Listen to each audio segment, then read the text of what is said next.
तो आइए आज हम देखते हैं सरफेस केमिस्ट्री यानी पृष्ठीय रसायन का लेक्चर नंबर 2। अगर आपको नहीं पता है तो जाके डिस्क्रिप्शन बॉक्स में देखिए, इस चैप्टर का जो लेक्चर नंबर 1 है वो अपलोड कर दिया गया है। उसमें हमने बताया था आपको कि अधिशोषण क्या है, अवशोषण क्या है और शोषण क्या है। और ध्यान दीजिए, तीनों बोर्ड में पूछा है। अधिशोषण क्या है, बोर्ड में पूछा है। अवशोषण क्या है, बोर्ड में पूछा है। दोनों में अंतर, बोर्ड में पूछा है। शोषण क्या है, बोर्ड में पूछा है। यानी 2 मार्क्स का 3 क्वेश्चन जो है बोर्ड में पूछ दिया गया है, वो हमने लेक्चर 1 में देख लिया है। आज हम देखेंगे लेक्चर 2 को। फिर से एक बार आपको बता देते हैं कि सरफेस केमिस्ट्री क्या होता है। तो बेसिकली अगर हम किसी घटना का अध्ययन किसी पदार्थ के सतह पर करते हैं, जैसे दुनिया में बहुत सारी घटनाएं हैं जो पदार्थ के सतह पर होती है, ऐसी घटनाओं का अगर आप अध्ययन करते हैं तो इसे हम सरफेस केमिस्ट्री कहेंगे। ठीक है, सरफेस केमिस्ट्री। आप सोचोगे सर एग्जाम्पल क्या है, कैसी घटना है, आप जरा बताइए। तो हम लेक्चर 1 में बताए हैं, फिर भी आपको थोड़ा सा समझा देते हैं। जैसे किसी पदार्थ के ऊपर धूल-कण चिपक गया, जैसे आप जाते हैं, खेलते हैं, कूदते हैं, आपके कपड़े पर धूल-कण चिपक जाते हैं। ठीक है, इवन देखते हैं ना कि जो चेहरे पर मेकअप लगाया जाता है वो भी अधिशोषण की घटना कही जाएगी। गाड़ियों पर पेंट करते हैं वो भी अधिशोषण की घटना है। लोहे में जंग लगता है वो भी अधिशोषण की घटना है। समझ रहे हैं? यानी कपड़ों पर धूल कण से लेकर के अगर किसी बोर्ड पे आप लिख रहे हैं ना मार्कर से या फिर चौक से, तो वह भी अधिशोषण की घटना है। यानी पदार्थ के सतह पर हो रहा है। ऐसी घटनाओं को हम बोलते हैं पृष्ठीय घटना, और ये हम अध्ययन करते हैं सरफेस केमिस्ट्री में। ठीक है, और ऑब्जेक्टिव में पूछा भी है बोर्ड में कि अधिशोषण एक कैसी घटना है, तो आपको ऑप्शन 1 मिलेगा, अधिशोषण एक पृष्ठीय घटना है, यानी सरफेस पे होता है। तो आइए उसी का आज हम देखेंगे लेक्चर नंबर 2, जिसमें हम बात करेंगे कि अधिशोषण कितने प्रकार का होता है, किस आधार पर अधिशोषण को बांटा गया है और कितने प्रकार का होता है। हालांकि अगर अधिशोषण का एग्जाम्पल लिखना हो तो ये सब अधिशोषण के एग्जाम्पल हैं। समझ में आई बात? कपड़ों पर धूल कण का चिपकना, दीवार पर जो पेंट होता है, वाहन पर पेंट होता है, ये सब अधिशोषण है। चौक से बोर्ड पर लिख रहे हैं, ये अधिशोषण है। पेन से कागज पे लिख रहे हैं, ये अधिशोषण है। लोहा में जंग लग रहा है, ये अधिशोषण है। समझ रहे हैं ना? मतलब किसी पदार्थ के ऊपर कोई दूसरा पदार्थ आके चिपक जाए, किसी एक पदार्थ के ऊपर यदि कोई दूसरा पदार्थ आकर चिपक जाए, यही तो अधिशोषण है।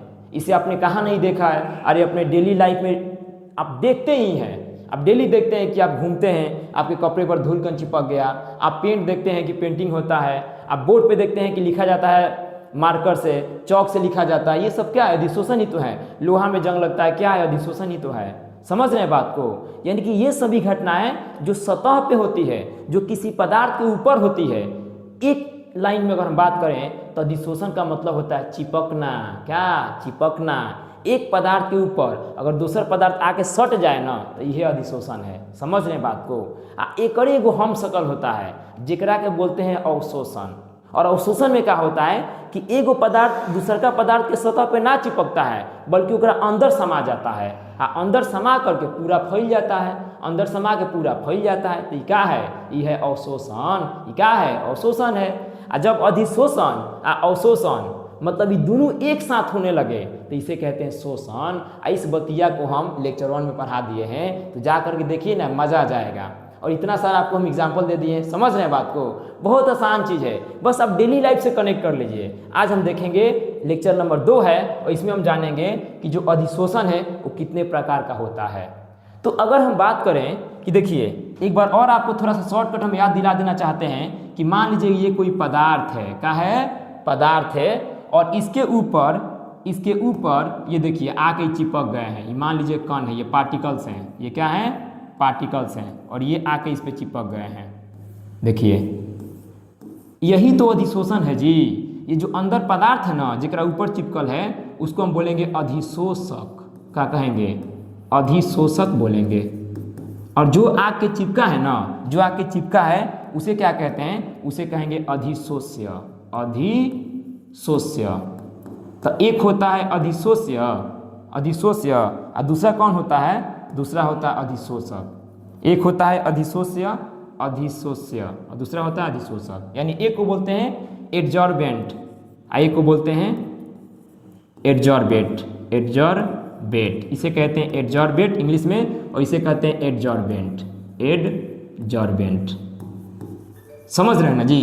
तो देखिए ये जो गोल बना है ना, उसे आप मान लो कोई पदार्थ है, उस पदार्थ के चारों तरफ ने ऊपरवा के दूसरा चीज सट गया है। क्या सट गया? मान लो गैस का कण हो, मान लीजिए द्रव का कण हो या धूल कण हो, आके चिपक गया है ना, तो जो चिपकता है उसको हम बोलते हैं अधिशोष्य। क्या बोलते हैं? अधिशोष्य। यहाँ देखिएगा, तनी ध्यान दीजिएगा, यहाँ पे जो आके चिपकता है ना उसको बोलते हैं अधिशोष्य, और जिसके सतह पर चिपकता है ना उसको बोलते हैं अधिशोषक। आई दोनों हो गया ना, इसको एक साथ मिला के बोलते हैं कौन चीज? अधिशोषण।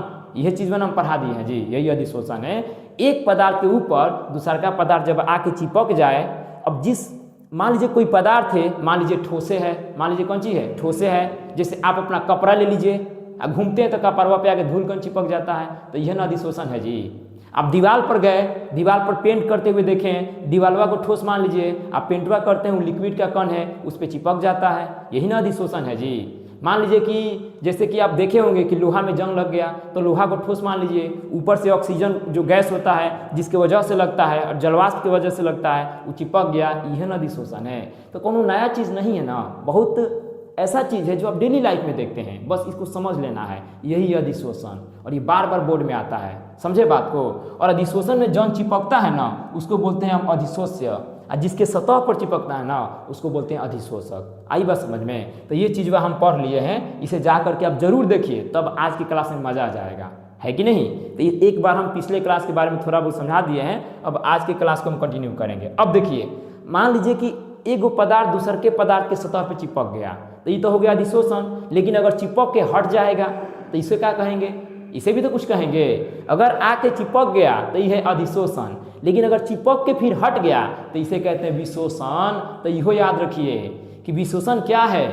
जब एक पदार्थ के कण किसी दूसरे पदार्थ के सतह से हट जाए, एक पदार्थ के कण किसी दूसरे पदार्थ के सतह से हट जाए तो इसे हम विशोषण कहते हैं। क्या बोलते हैं? विशोषण, मतलब अलग होना। विशोषण माने अलग होना। ये ऑब्जेक्टिव में भी पूछ सकता है आपसे। क्या पूछ सकता है कि जब एक पदार्थ के कण किसी दूसरे पदार्थ के पृष्ठ से हट जाते हैं तो इसे क्या कहते हैं? इसे कहते हैं विशोषण। और चिपक जाते हैं तो क्या बोलते हैं? इसे कहते हैं अधिशोषण। ठीक है। अब सवाल यह है कि सर ये चिपकते क्यों हैं? कुछ तो रीजन होगा। मान लीजिए कि कपड़े पे धूल कण आके चिपक रहे हैं, या फिर दीवार पे पेंट चिपक जा रहा है, लोहे में जंग लग जा रहा है, इसका कारण क्या है? इसका कारण क्या है? ये बात भी हम लोग को जानना पड़ेगा। तो इस बात को भी हम जानेंगे। इनके बीच में कोई ना कोई बल काम करता है, समझ रहे हैं बात को। अब वो बल आपको नहीं दिखेगा तो इसका मतलब ये नहीं कि नहीं है, एक बल ही है जो उसको खींच रहा है। माने कपड़ा पे अगर आके धूल कण चिपक रहा है ना, तो आप समझिए कि जो कपड़ा का कण है, एक कपड़ा के कण में कौन नीचे की तरफ बल लग रहा है, कोई असंतुलित बल लग रहा है। वह बल क्या कर रहा है? उन धूल कणों को अपने सतह पे चिपका रहा है। ये तो अजीब लग रहा है कि भाई अजीब बात है, कैसे इसमें बल तो दिख नहीं रहा है। समझ रहे हैं बात को? ये साइंस का कमाल है। अगर दीवार पे पेंट चिपक रहा है ना, इसका मतलब दीवार में जो पार्टिकल्स हैं उसमें अंदर की तरफ बल लग रहा है और वो असंतुलित हो रहा है, बैलेंस नहीं हो पा रहा है, तो ऊपर से धूल कण को या लिक्विड के कण को अपने सतह पर चिपका रहा है, तो इस वजह से अधिशोषण होता है। ठीक है। यानी कि जो चिपकने वाला है और जो चिपकाने वाला है, जो अधिशोष्य है और जो अधिशोषक है, उन दोनों के बीच लगने वाले बल के आधार पे अधिशोषण दो प्रकार का होता है। किनके बीच बल लग रहा है भाई? तो यहाँ देखिए, एक अधिशोषक है, यानी जो पदार्थ रखे हैं और जिसके ऊपर एक वाके चिपक रहा है, क्या है? अधिशोष्य है। तो इनमें कोई ना कोई बल लग रहा है, अभी तो बताया कि बल लग रहा है। इस बल के आधार पर दो प्रकार का होता है अधिशोषण। समझ में आ रहा है? तो आइए हम देखेंगे पहला हम देखेंगे, एक नंबर को हम बोलते हैं भौतिक अधिशोषण। क्या बोलते हैं जी? कहोगे भौतिक अधिशोषण। भौतिक अधिशोषण। ठीक है, बहुत आसान है, बस आप पढ़िए ना, थोड़ा सा मन लगा करके, मजा आ जाएगा। ठीक है। इसे इंग्लिश में कहेंगे फिजिकल एडजॉर्प्शन, कहेंगे physical adsorption. Physical adsorption, physical adsorption हो गया। समझ रहे हैं? देख रहे हैं गर्मी हो रहा है। पता है गर्मी क्यों हो रहा है? क्योंकि ये पूरा हीट हो गया है बोर्ड। काफ़ी देर से हम लोग इस पर क्लास ले रहे हैं, तो बोर्ड हीट हो गया है, पूरा रूम हीट हो गया है, और अभी एसी ओसी कुछ नहीं लगा है स्टूडियो में। समझ रहे हैं? इसलिए गर्मी हो रहा है, फैन भी नहीं चल रहा है। आइए, तो भौतिक अधिशोषण का मतलब क्या होता है? हम बोलेंगे कि जब एक पदार्थ के कण दूसरे पदार्थ के कण पर कमजोर बल, जैसे वांडर वाल्स को तो नाम सुनबे किए हैं, जब एक पदार्थ के कण दूसरे पदार्थ के मतलब एक पदार्थ के कण दूसरे पदार्थ के सतह पर कमजोर वान डेर वाल्स बल से चिपके रहते हैं या जुड़े रहते हैं या सटे रहते हैं तो इसे हम भौतिक अधिशोषण कहते हैं। क्या कहते हैं? भौतिक अधिशोषण। या आप बोल सकते हैं कि अधिशोषण की वह घटना जिसमें अधिशोषक एवं अधिशोष्य के बीच कमजोर वान डेर वाल कार्य करता है उसे भौतिक अधिशोषण कहते हैं। और आपको कैसे पता चलेगा कि सर कमजोर वान डेर वाल बल कार्य कर रहा है? तो एग्जाम्पल के तौर पे देखिए, यहाँ पे धूलकण चिपक गया, एक बार इसे झाड़ देंगे पूरा धूलकण हट जाएगा।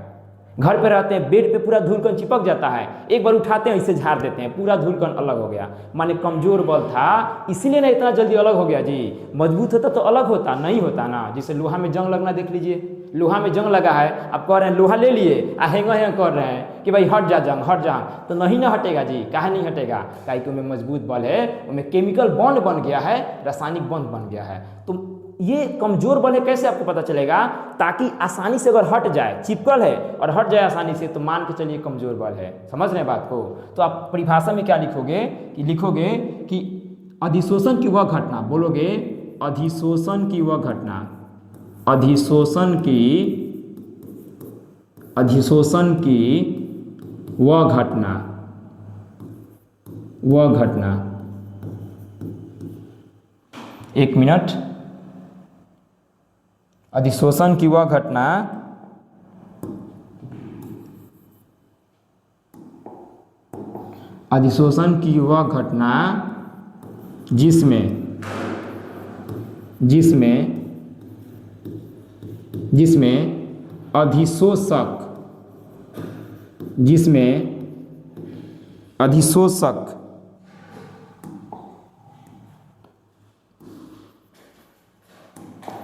जिसमें अधिशोषक एवं अधिशोष्य के बीच, अधिशोष्य, ठीक है। अधिशोष्य तो आप समझ रहे हैं, जो आकर चिपक रहा है। अधिशोषक माने जो चिपका रहा है। तो अधिशोषण की वह घटना जिसमें अधिशोषक एवं अधिशोष्य के बीच कमजोर, बोलेंगे कमजोर वांडर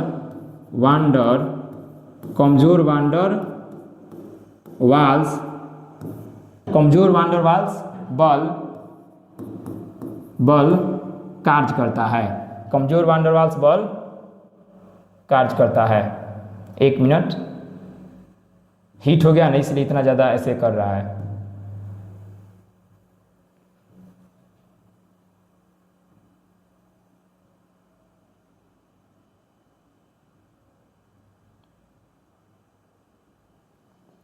अधिशोषण की वह घटना जिसमें अधिशोषक एवं अधिशोष्य के बीच कमजोर वान डेर वाल्स बल कार्य करता है,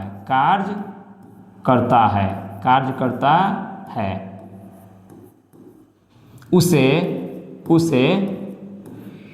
भौतिक अधिशोषण कहते हैं। क्या बताओगे? उसे भौतिक अधिशोषण कहते हैं। भौतिक अधिशोषण कहते हैं। ठीक है, यहाँ लिख देंगे कहते हैं। अब आप बोलेंगे कि सर एग्जाम्पल दीजिए। तो अभी आपको एग्जाम्पल बताएं हम, लिख दें, कितना सारा एग्जाम्पल है, लिख दीजिए। कपड़े पर धूलकण का चिपकना। किताब का अगर एग्जाम्पल लिखना है तो आप लिख सकते हैं सिलिका जेल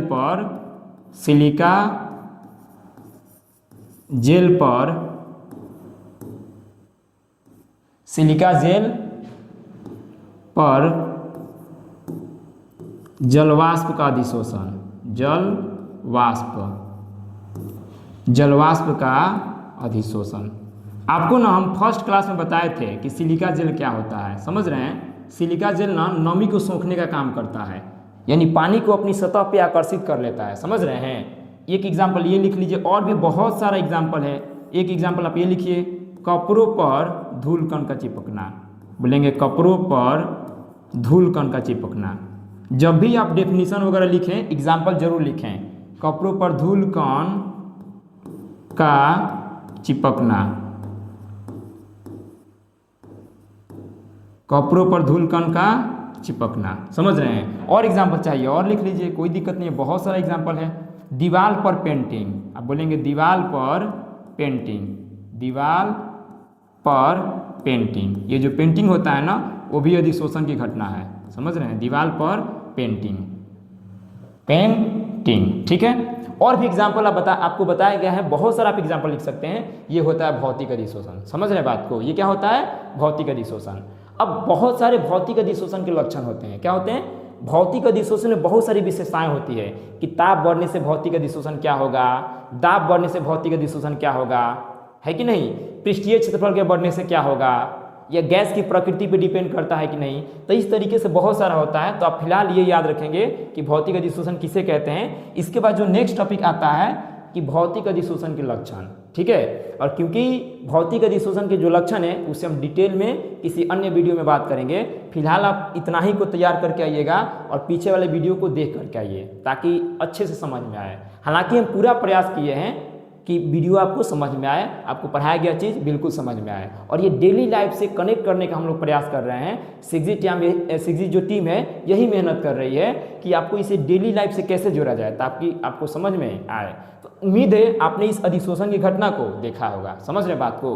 और ये जो ये अधिशोषण की घटना है यानी जो सरफेस केमिस्ट्री में हम अध्ययन कर रहे हैं, तो सरफेस केमिस्ट्री के फादर का भी दर्जा जो लैंग म्यूर हैं, एक साइंटिस्ट हैं जिन्हें प्राप्त है। तो आप चाहें तो याद रख सकते हैं, ये बोर्ड में नहीं आता है लेकिन आप इसे लिख सकते हैं कि फादर